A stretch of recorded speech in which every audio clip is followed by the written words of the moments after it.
Now, as the Gauteng division of the High Court in Pretoria is on recess till January 2025, when the proceedings of the Senzo Meyiwa trial will resume, emotions are running high and concerns among the followers and supporters of the late soccer star's family is escalating. Now, after weeks in the courtroom, followers of this trial say it has become increasingly apparent that the trial is far from fair. Social media platforms have boiled over the criticism directed at Judge Ratha Mogotleng's conduct during the proceedings. Now, viewers have been vocal, arguing that his frequent interruptions seem to favor state witnesses, raising questions about the impartiality of the court. His comments have since been echoed through both legal circles and the general public, raising alarming questions about the direction of the trial and the treatment of those seeking justice for Senzo Meyiwa. Now, some also expressed dissatisfaction not only with the judge's tactics, but also with the remarks directed towards the defense team. Many feel that their arguments are being dismissed unfairly, leading to a growing sentiment that justice may not be served in this high-profile case. Now, to discuss this further, we are joined by content creator Nokwazi Ntombela. Hello, Nokwazi. Thank you so much for joining us at this time. Hi, how are you? I'm very well, thank you. Now, can you speak to us on how South Africans feel about the progress of Senzo Meyiwa's trial? Do they think that the trial has been fair and transparent? Well, firstly, I believe that we have made some progress in this case because we did start the trial de novo last year.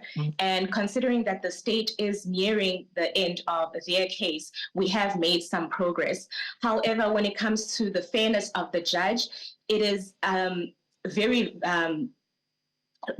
apparent that the judge is not really fair towards the defense in this trial. He constantly interrupts the defense when they're doing their cross-examination and seems to be biased towards the state in this case.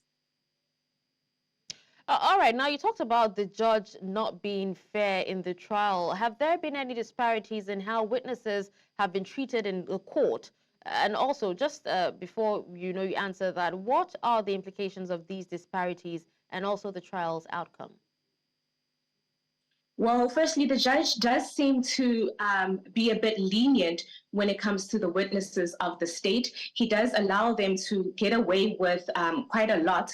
I've seen with the lead investigating officer, Brigadier Gininda, who seems to have had a lot to say when he was led by Advocate Maloyi in his testimony. However, when cross-examination begins, Gininda seems not to have all the answers for the questions that the defense is asking and saying that he does not have expertise and cannot comment on these things. But he was very bold and very able to testify about the evidence of the expert when led by Advocate Maloyi. So it does seem that the judge is a bit unfair and is a bit lenient with the witnesses of the state, particularly witnesses that are experts.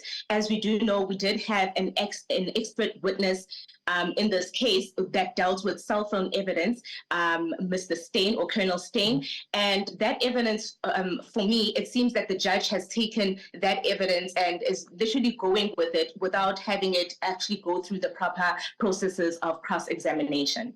So how do you think the judge's handling of this particular trial will impact the trial outcome?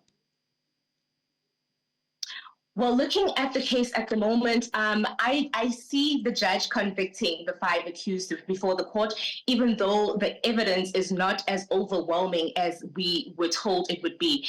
The state has not proven their case beyond reasonable doubt. There are certain inconsistencies in the state's case that are very, very questionable. But judging by the judge's behavior, I see a conviction on the 5 accused. Okay.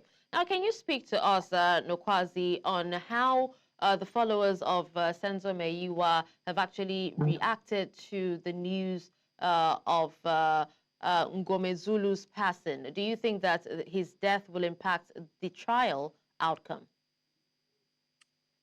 The news of the passing of Mngomezulu was very tragic and very sad for most of the people that have been following this trial.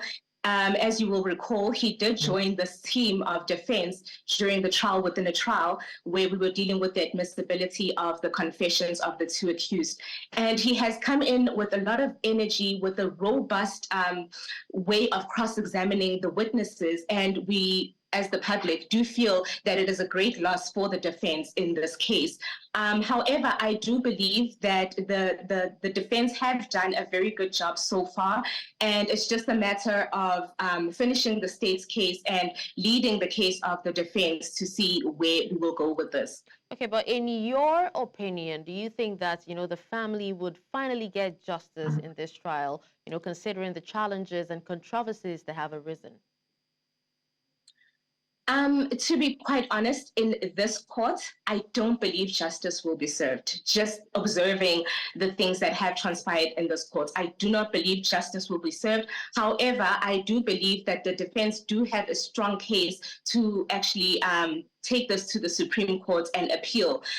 You would see that the admission of the statement was initially what the state was relying on the most in this case. And the fact that Judge Mofatleng did actually accept these confessions, it just says to me that some of the information wasn't really taken into account, because we do have the magistrate that took the confession of accused number 2, who does say that he did mention to her that he had not taken a bath for 7 days. I mean, he made his confession on the 24th of June and was arrested on the 17th and had not taken a bath. That should have been issues that were taken into consideration when accepting these confessions.